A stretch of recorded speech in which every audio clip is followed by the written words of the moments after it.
What is up, guys? It's your boy Rick Kakis in the flesh, and today, the Destiny 2 community is not happy.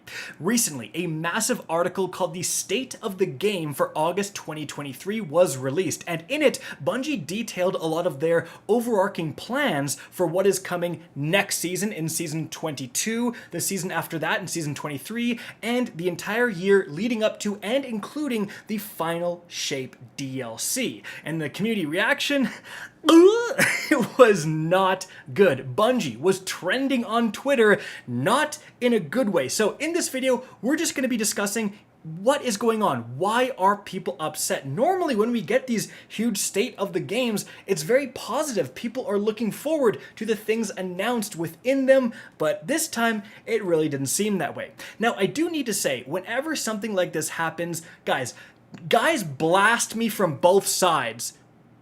And that's because I fall on the middle ground, and that's probably where most of you watching fall. But that does mean if I say anything negative about the game, there's a group of people who attack me for it. I had people say, I was subscribed to you for years, you helped me with raids, but you made one negative video in Season of Plunder and I unsubscribed. Like, that's crazy to me. And on the other hand, there's a group of people where if you're playing Destiny at all, you post any Destiny content, this game's dead, what are you doing, paid Bungie shill? It's like, dude, if both sides think I'm being unreasonable, I'm probably the most darn reasonable of them all. You know what I'm saying? So, frankly, that's how I've always operated. Not afraid to criticize the game, but I also don't think it's the worst game in existence, and I still overall love it. So, what the heck is going on? Well, Kujay, popular streamer, tweeted the following, and I think it's a good encapsulation. Bungie seriously told us, oh, you don't like the direction the game is going in? Too bad, we don't care.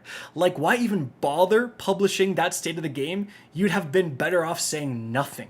And like, look at the engagement. Like, people are vibing with this. I've actually seen several times people saying, this state of the game might have done more harm than good. And that's not what you want, okay?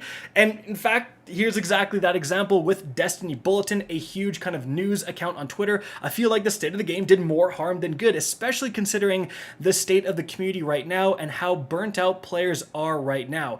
Waiting until the showcase to reveal all the information might have been a better approach in my opinion. Guys, this was huge, and I wanted to talk about this kind of before we really dive into any of this.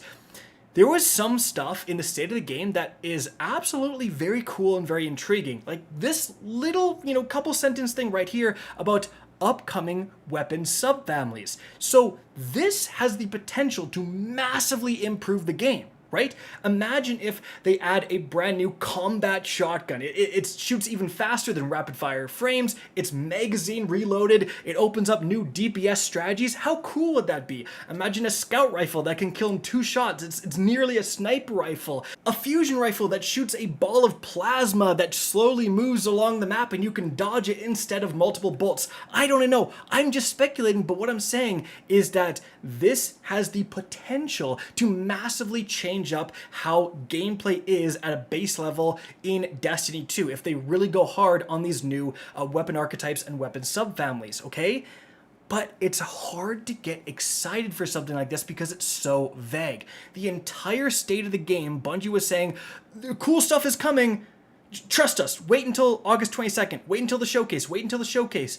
It might have been a much better idea to delay the state of the game until after the showcase, because so much of it was just pointing to the showcase, and therefore a lot of promises were made, and again, some very intriguing promises, but because it was so vague, it's hard to get excited.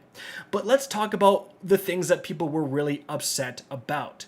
First of all, PvP maps. Bungie announced that one brand new one is coming next season and a reprised one is coming in Season 23, but they also sat there and made a lot of excuses. They said, and you can see right here, that frankly, the reason they don't make more PvP maps is because they would have to bring people from other teams to sacrifice other types of content in order to accomplish these additional PvP maps. And I mean, this tweet from Fallout Plays kind of encapsulates what a lot of us are probably thinking, saying creating new maps is heavy lifting that takes away from other things people like.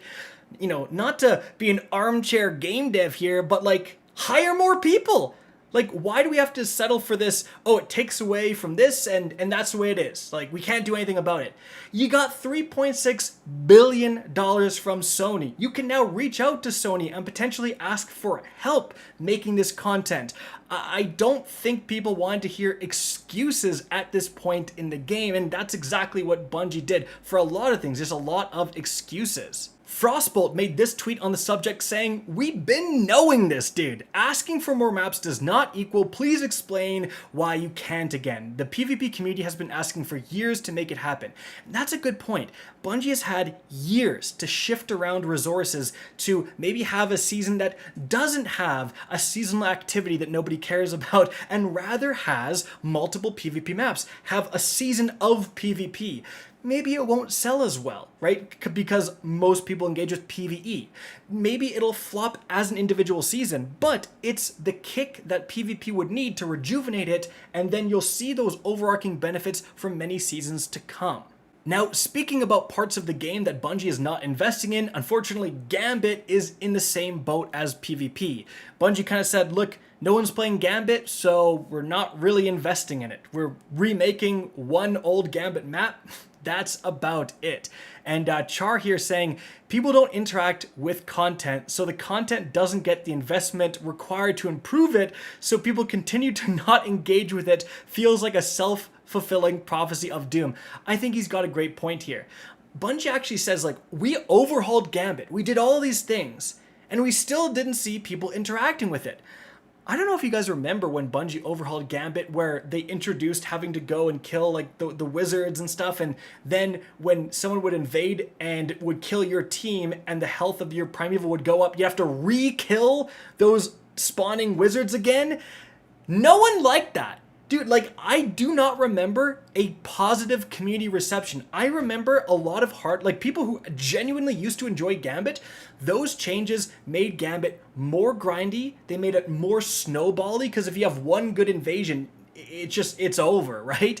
And I think Bungie making those changes, the community saying, we don't like this, and then Bungie saying, well, no one's playing it, so we're pulling the plug, gamer. Like, my brother in Christ, Bungie, you made the bad overhaul. That's why no one's engaging with it. Like, you gotta at least give it another chance and more directly listen to what Gambit players, especially, but players in general, want with Gambit, and try another overhaul to bring people into the activity. Again, like, that was really not a good play. Doing something that negatively impacts Gambit, and then being like, we don't know why no one's playing Gambit. Anyways, another thing that people were really not happy about is that Bungie said we are stepping away from our promise to introduce a new set of armor for every major DLC, specifically for the ritual activities. So there used to be every big DLC, hey, we have a new Vanguard set of armor, Crucible set of armor, Gambit set of armor to go and earn.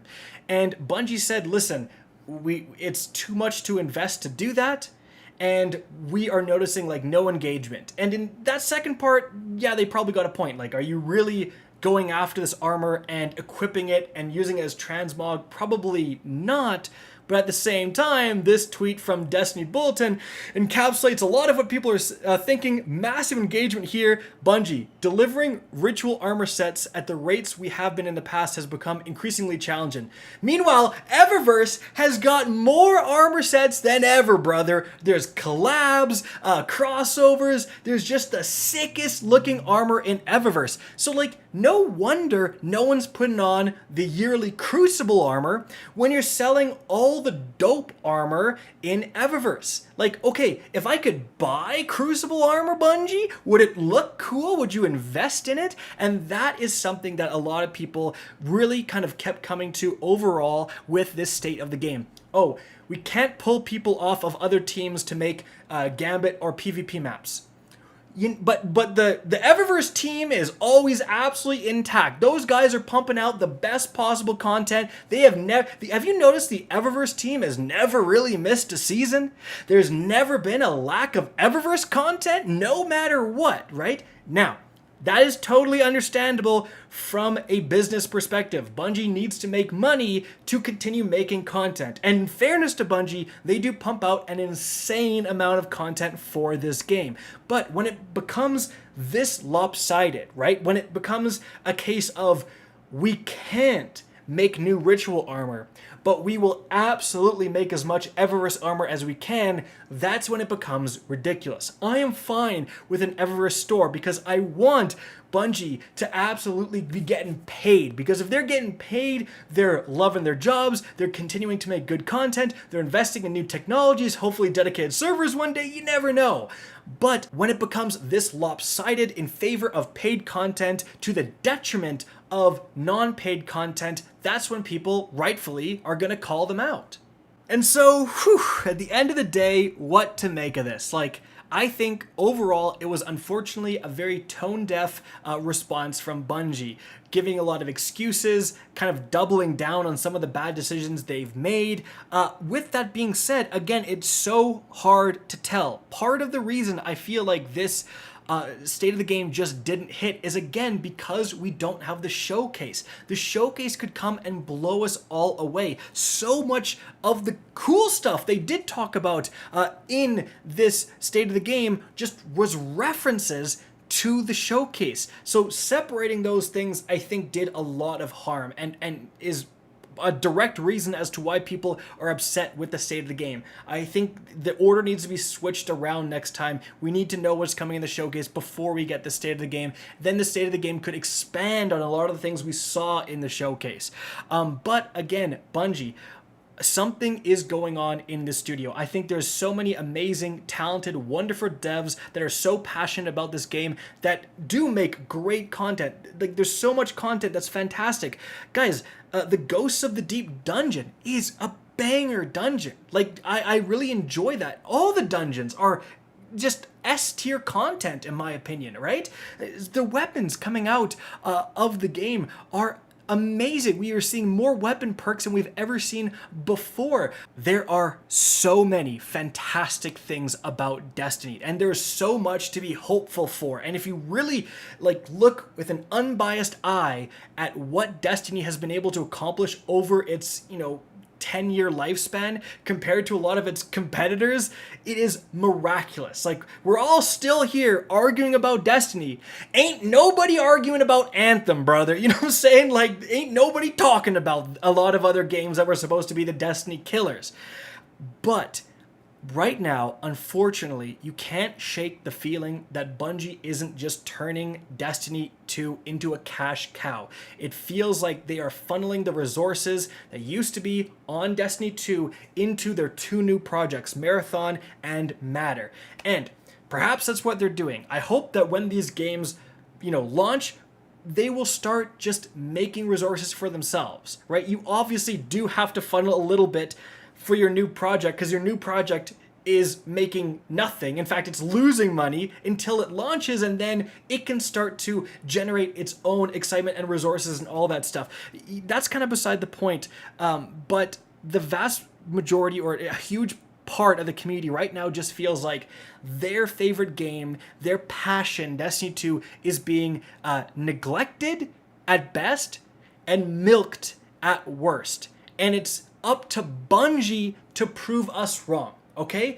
And it's not about Bungie saying we're wrong, it's about them proving we're wrong. Don't give us words, give us actions, and I think really it needs to be a shift towards fun. We want to have fun, and that sense of exploration and wonder that got us all hooked on this franchise. And honestly, this is probably the most controversial part of the whole video. I believe Bungie can do it. I believe Bungie can right the ship because I've seen them do it before, multiple times. I've seen Bungie change course with this game and get it from a bad spot to the most fun and addicting experience you could ever imagine. I've literally seen them do it. So it's time, Bungie, to do it again. That's it for the video, guys. I hope you enjoyed and found this interesting. Sound off in the comments. You can tell me how dumb I am in the comments. I'm sure there's going to be some caps locked engage for this comment section, but hopefully you enjoyed my ramblings here. And let me know what you think down there in the comments. If you guys enjoyed the video, found it informative, please remember to subscribe. If you want to get in touch with me and keep up to date with the latest channel activity, follow me on Twitter at RickCacus, as linked in the description down below. Again, I hope you enjoyed the video, and as always, have a good day.